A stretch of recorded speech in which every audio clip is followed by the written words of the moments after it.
Assalamualaikum warahmatullahi wabarakatuh. Kali ini penulis ingin bahas soal teknologi masa lalu ya, teknologi kuno. Dan bukan soal teknologi Lemurian ya, yang disebar oleh siapa itu, Diki siapa itu yang ngomong Banten kuno, tapi ya nyerempet juga. Dan sumbernya adalah dari sumber informasi yang menurut penulis bisa dipercaya. Yang pertama sumbernya adalah Al-Quran. Yang kedua sumbernya adalah sejarah India kuno. Karena kalau kita lihat rentetan sejarahnya ya, klop, sejarahnya itu matching.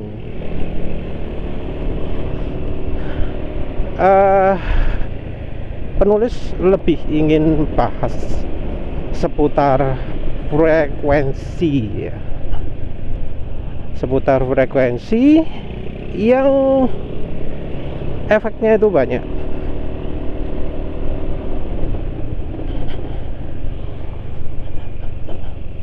Frekuensi ini tentu enggak cuma frekuensi radio ya, karena zaman dulu belum ada frekuensi radio. Tapi zaman dulu sudah ada kristal, sudah ada apa jenenge, magnet mestinya ya. Tapi kayaknya yang kepake itu adalah tembaga.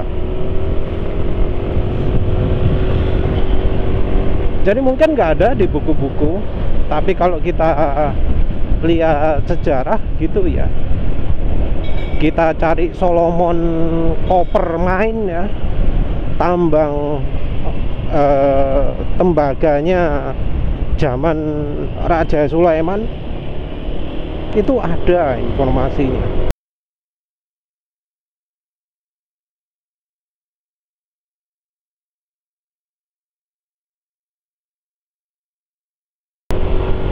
Ya tentu itu di King Solomonnya ya, bukan di Nabi Sulaimannya. Jadi di informasi soal King Solomon, King Solomon saat itu juga punya akses ke seluruh dunia. Kalau di ceritanya King Solomon itu dipercaya menggunakan kapal laut.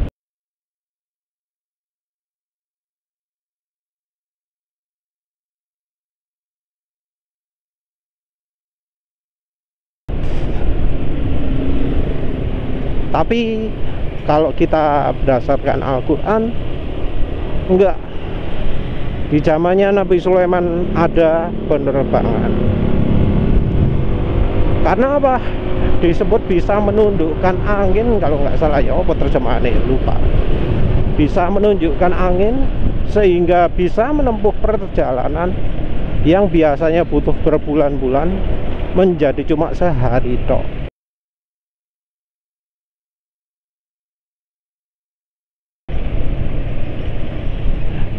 Itu artinya di zaman Nabi Sulaiman ada penerbangan,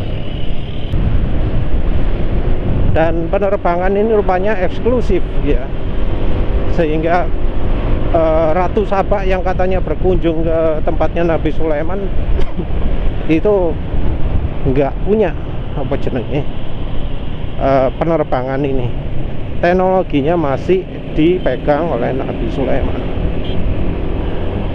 Terus sambungan ceritanya,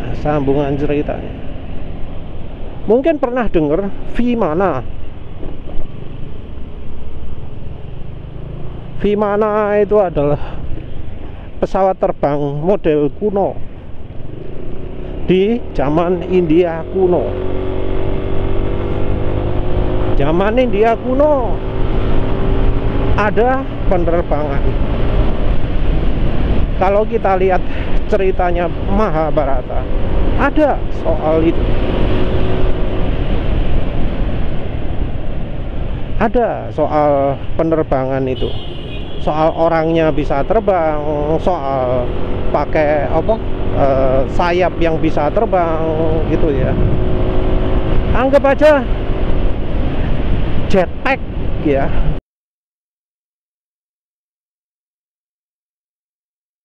Jetpack yang miniatur untuk apa itu, yang tokoh-tokoh Mahabharata yang punya apa jenenge, punya sayap di punggungnya. Kan ada ya ceritanya, beberapa tokoh Mahabharata itu bisa terbang.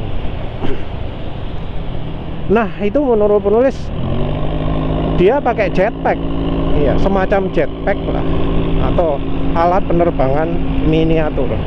Dan juga kereta-kereta yang ada di cerita Mahabharata itu ada yang bisa terbang kan. Bahkan beberapa cerita itu sampai ke bulan juga. Nah, hal itu normal kalau kita ambil ceritanya dari Al-Quran tadi. Zaman Nabi Sulaiman bisa ada penerbangan.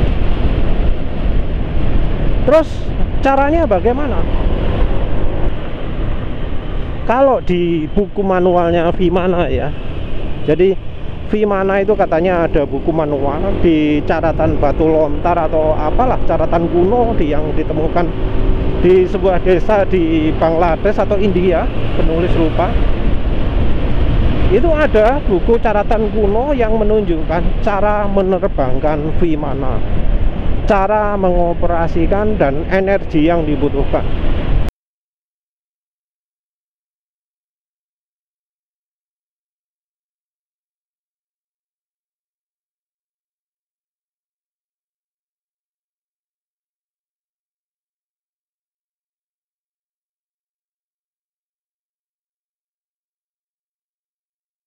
Energi yang dibutuhkan adalah energi solar, energi apa mana, listrik, energi mekanik, dan satu lagi energi jin kalau nggak salah ya. Dan perlu diingat juga bahwa zamannya Nabi Sulaiman itu jin merupakan salah satu komunitasnya, salah satu rakyat dari Nabi Sulaiman.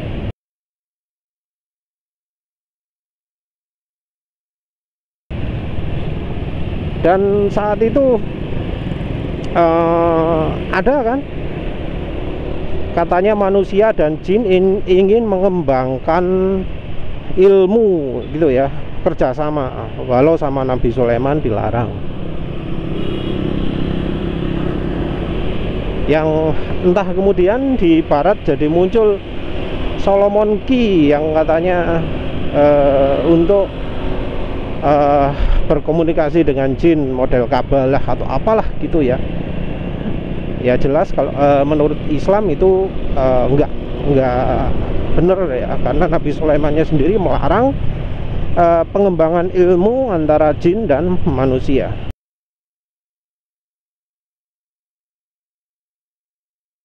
Tapi kalau kita lihat pengembangannya, ya itu memungkinkan. Ilmu jin dan manusia ya membuat manusianya jadi punya ilmu aneh-aneh. Yang menurut penulis ilmu di Mahabharata itu bisa jadi beneran. Karena apa?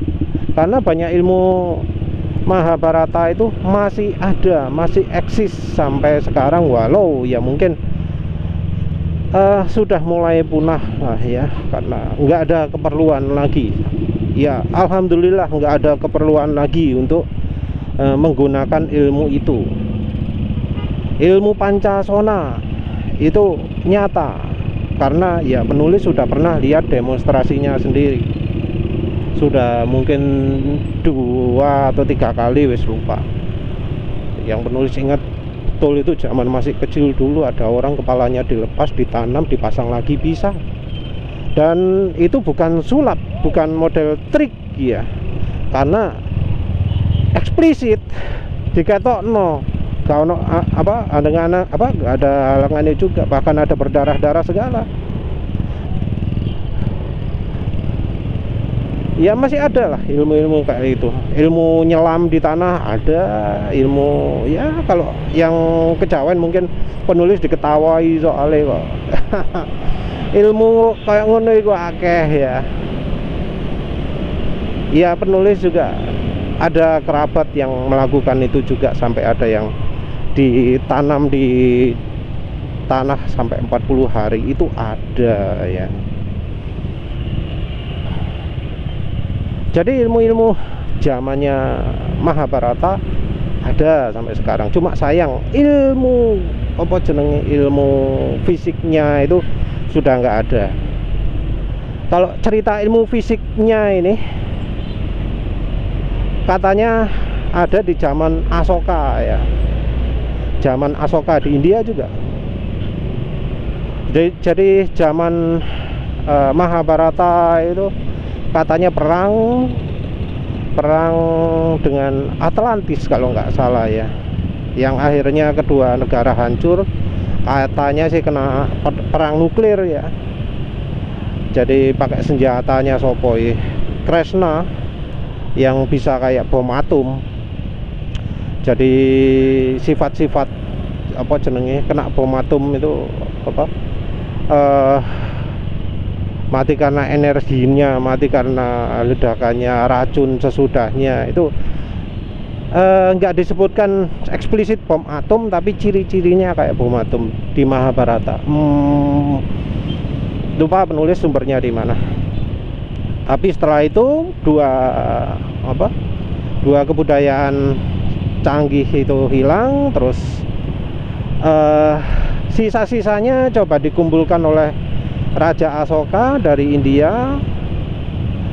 Terus karena kemudian Raja Asoka itu akhirnya menganut ilmu pasif,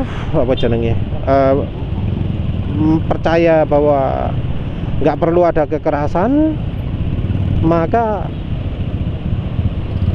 semua ilmuwan, semua sejarah itu dihancurkan, dimusnahkan, karena dianggap ilmunya itu membahayakan untuk dunia. Tapi sayangnya Raja Asokanya sendiri kerajaannya turun, hancur karena diserang sama musuhnya, sayangnya begitu. Tapi itu urutan ceritanya. Nah, balik lagi ke zamannya Nabi Sulaiman. Nabi Sulaiman itu bisa mendapatkan penerbangan menurut penulis karena suara. Dia bisa menundukkan angin.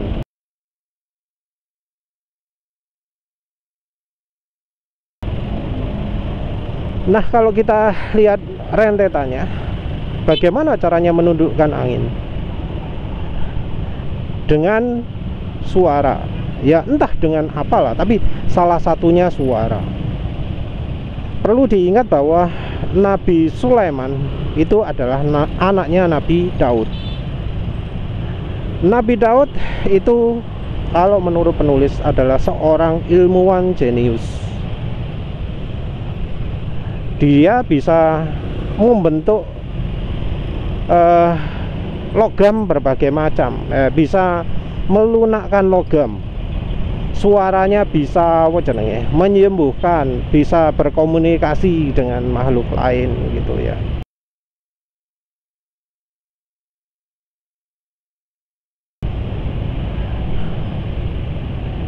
Mungkin ada yang anggap bagaimana bila itu keajaiban. Nah, tapi bisa terjadi juga kan hal lain, yaitu apa? Bagaimana bila itu dicapai dari fisika, dari ilmu fisika. bukan sebuah keajaiban murni gitu ya, bukan lewat tenaga sakti, dan juga bukan bantuan jin, jelas, karena ya mereka sendiri bisa dapat bantuan jin karena bisa menyembuhkan jin, bisa menyembuhkan jin, itu kan gitu kan ya ceritanya. Dan karena berterima kasih seperti itu, akhirnya jin jadi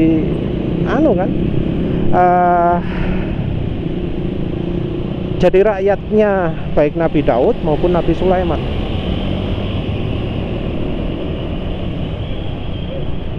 Kok bisa suara itu membuat pesawat bisa terbang? Kok bisa suara itu menyembuhkan bahkan sampai jin? Nggak cuma makhluk-makhluk tok, tapi sampai jin juga. Kalau kita telusuri di sejarah juga ada ya. Di barat ada namanya John Worrell Keely.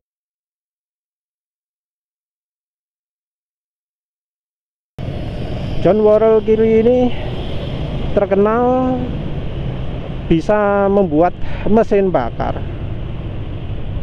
dengan hanya mekanisme saja. Dan yang jadi bahan peletupnya itu bukan bensin, bukan bensin dikenakan api,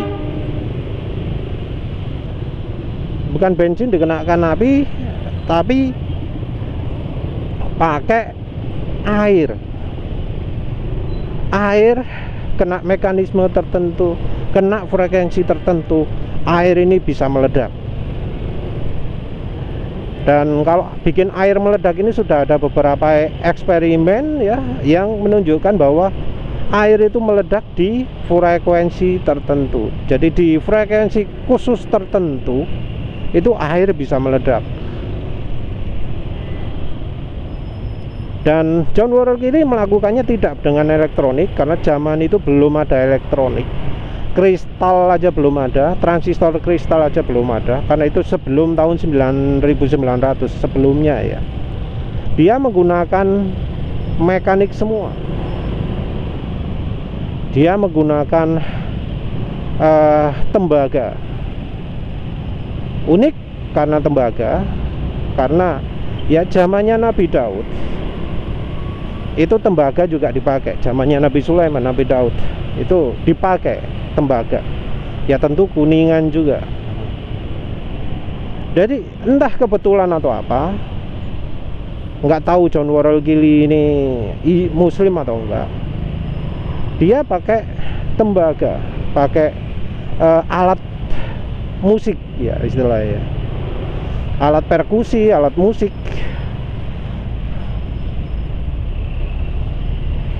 Nah, terkenalnya karena membuat air meledak. Tapi di sisi lain, dia punya beberapa inovasi yang menggunakan resonansi tembaga ini. Dan ya di akhir masa hidupnya, di apartemennya itu, dia punya barang besi logam 2 meter berat sekali gitu ya, yang dengan bantuan alatnya itu bisa melayang. Jadi sudah ada yang melakukan demo juga. Jadi dengan suara, dengan kombinasi suara, John Worrell Keely ini bisa membuat benda itu melayang. Nah, kalau kita kombinasikan ini dengan yang dari Al-Quran, maka bisa jadi yang dilakukan Nabi Daud, yang kemudian diwariskan ke anaknya Nabi Sulaiman, itu adalah teknologi yang berhubungan dengan suara. Suara bisa menyembuhkan, suara bisa melakukan segala macam. Suara katanya juga bisa membuat menenangkan gunung berapi gitu kan. Nah, kok bisa seperti itu? Kok bisa suara itu menenangkan gunung berapi? Ya karena suara itu bisa mempengaruhi energi juga. Suara itu frekuensi kan. Nah, yang namanya benda itu juga dipengaruhi oleh frekuensi. Ya contohnya tadi lah, air yang bisa meledak di frekuensi tertentu. Teknologi bikin air meledak ini sudah ada beberapa paten ya. Jadi kalau merasa ragu, oh itu kan zaman dulu. Sekarang juga banyak ya, banyak paten ya yang mendasarkan pada proses ledakan ini, proses membuat air itu bisa meledak di frekuensi tertentu. Bahkan ada cerita sampai atapnya berlubang ketika melakukan eksperimen. Padahal yang eksperimen ini nggak niat untuk bikin air meledak. Juga soal di HHO terutama ya, di Water Fuel, sorry itu forumnya sudah hilang, Water Fuel for All ya sudah hilang. Hidroksi di forum soal elektrolisis itu banyak ya, teori-teori itu yang berhubungan dengan frekuensi. Itu misalnya adalah dari siapa? Lali wes. Jadi Andrea Buhari ini bekas peneliti NASA, bekas orang yang biasa menangani paten yang aneh-aneh gitu ya. Nah, Andrea Buhari ini dia punya busi ya, busi khusus ya, yang kalau dilewatkan situ bisa jadi meledak.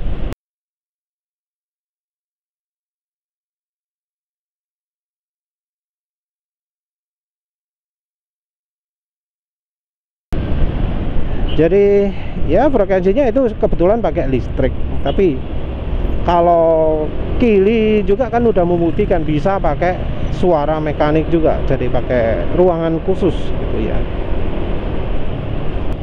Kembali lagi ya frekuensi ya, menenangkan cuaca ya, mungkin bisa menyembuhkan, bisa. Oh ya, soal penyembuhan, ada juga yang menemukan penyembuhan juga. Ini orangnya Rive ya, Royal Rive jenenge sopo, gak ngerti cara ngejane. Royal Rive ini, Royal Rive ya mungkin jenenge, menemukan pertama adalah mikroskop. Dia bisa menghasilkan mikroskop yang murni optik ya, murni optik, yang cara kerjanya adalah membuat sinar yang tak terlihat menjadi terlihat.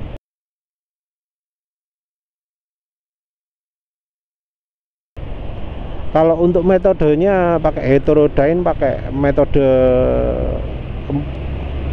bola wis, pokoknya modelnya hubungannya dengan resonansi. Jadi dengan resonansi tertentu dia bisa membuat sinar yang tidak terlihat menjadi terlihat secara optik full, nggak ada elektronik. Kalau yang modern ada juga ya. Jadi kalau mungkin sekarang katanya mikroskop yang paling bisa lihat detail itu adalah mikroskop elektron. Cuma masalahnya mikroskop elektron ini karena listrik, dia akan mematikan semua organisme yang diukur. Nah, kalau full optik seperti yang dibuat Royal Rive itu tidak. Dan kalau yang modern, kalau nggak salah namanya Grey Optical, dia bisa buat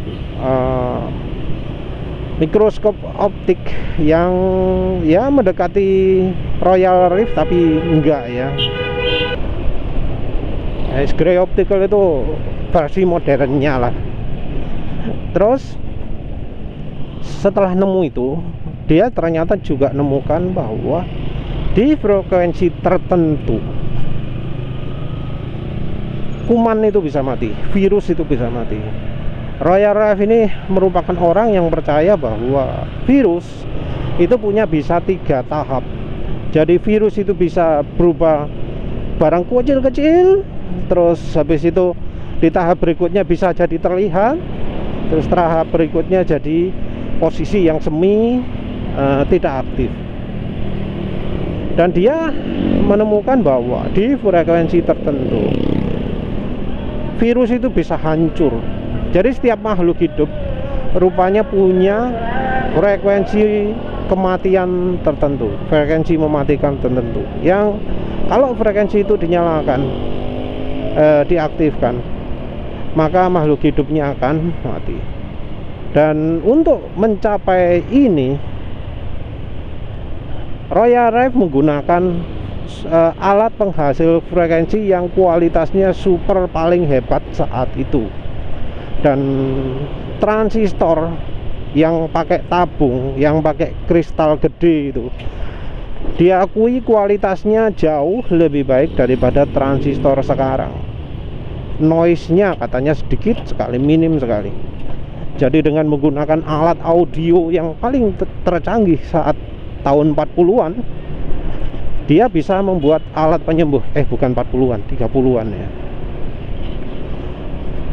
Bisa membuat alat penyembuh. Terus dia nggak pakai kabel ya untuk ke manusia, dia pakai cahaya. Cahaya dipergunakan sebagai carrier wave-nya, sebagai frekuensi pembawanya. Ya kayak suara yang dialurkan lewat udara pakai frekuensi FM atau shortwave atau AM. Frekuensi 800 MHz ya. Tapi dia terbalik, frekuensi 800 MHz nya. Jadi frekuensinya itu antara beda ya, mulai dari 500.000 sampai 1 MHz ya. Itu frekuensinya dibawakan carrier wave yang frekuensinya sekitar 16.000 MHz kalau nggak salah. Dan itu zaman dulu.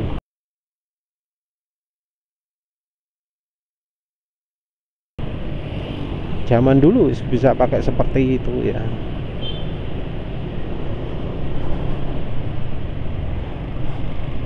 Dan itu bisa betul-betul menyembuhkan, karena dia bisa lihat sendiri pakai mikroskop bahwa virusnya mati, sama sekali nggak beraktivitas.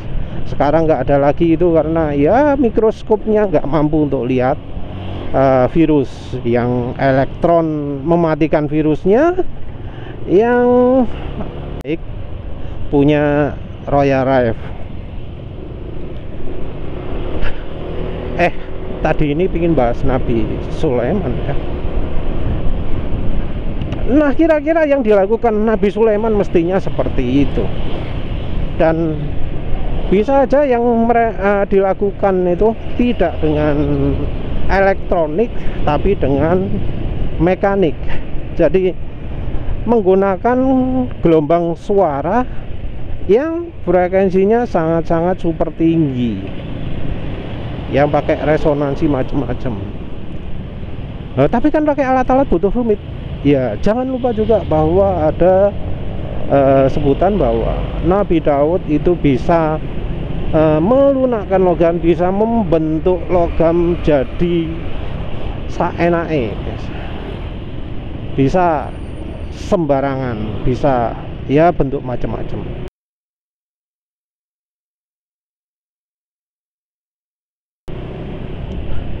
Ya kalau ada cerita seperti itu kan ya nggak mungkin kalau misalnya Nabi Daud cuma bisa bikin cangkul, bisa bikin pisau, ya tentunya yang lebih kompleks dari itu kalau sampai ada cerita seperti itu. Apa ya perhiasan?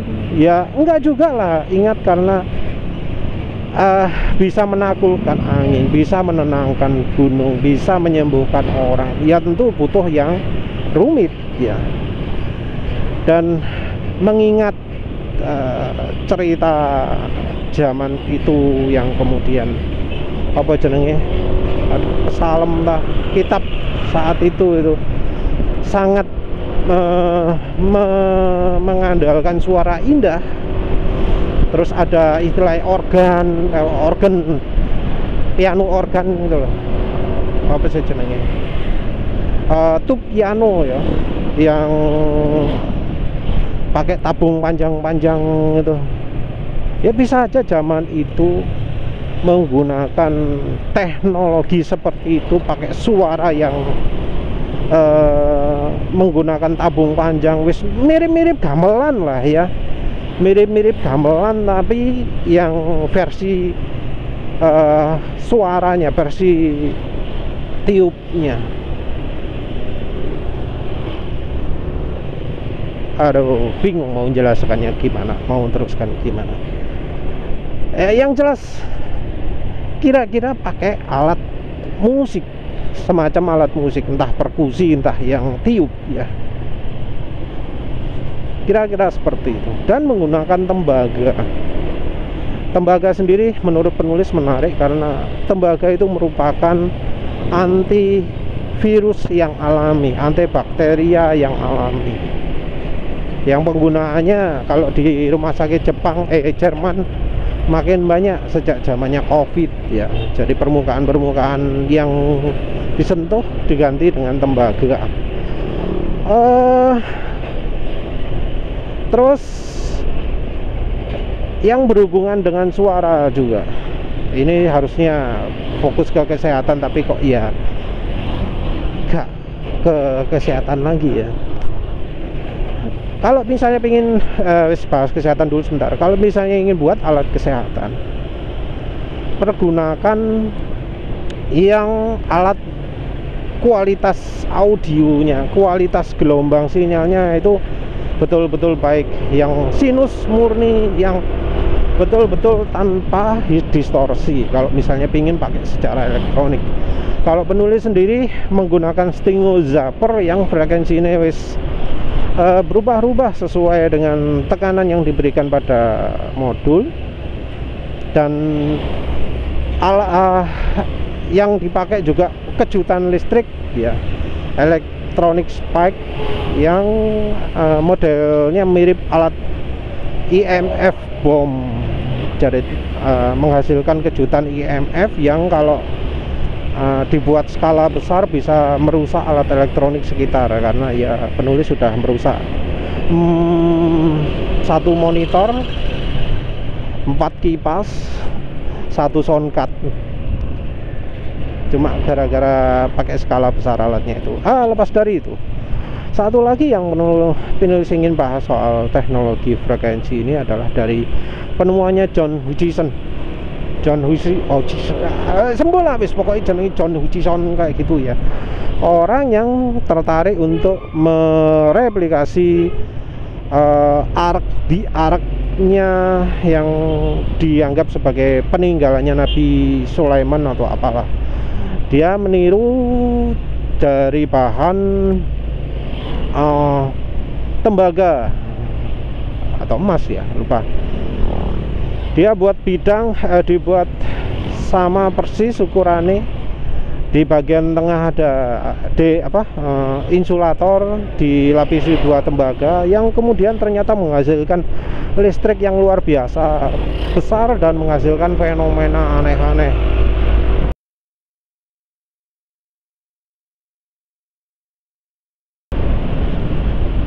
Dia sendiri kemudian mengembangkan teknologi frekuensi pakai alat ya, yang nggak kalah canggihnya dengan punyanya Royal Rife. Dan dia bisa membuat baja itu bengkok hanya karena frekuensi suara atau apalah wis. Pokoknya John Hutchison ini bisa membuat besi bengkok. Dan satu sisi dan hal lainnya adalah yang membuat penulis mengaitkan penemuannya John Hutchison ini dengan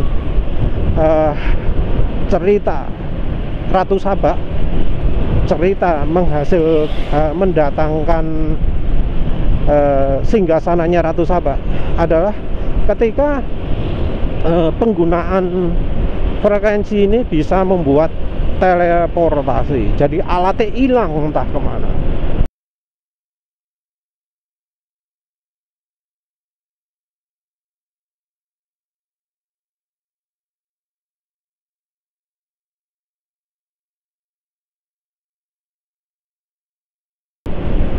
Membuat alat hilang entah kemana ini juga pernah dilakukan juga pakai kumparan, pakai kumparan yang berputar, pakai listrik yang dimatikan mendadak atau yang di short mendadak, pakai teknologi EMF juga.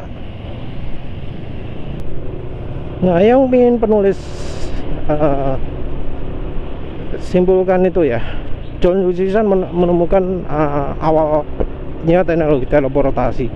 Jadi cerita bahwa ada ahli kitab dari Nabi Sulaiman yang bisa membawa singgasana Ratu Saba dalam sekejap, itu menurut penulis adalah teknologi teleportasi yang sudah betul-betul dikuasai.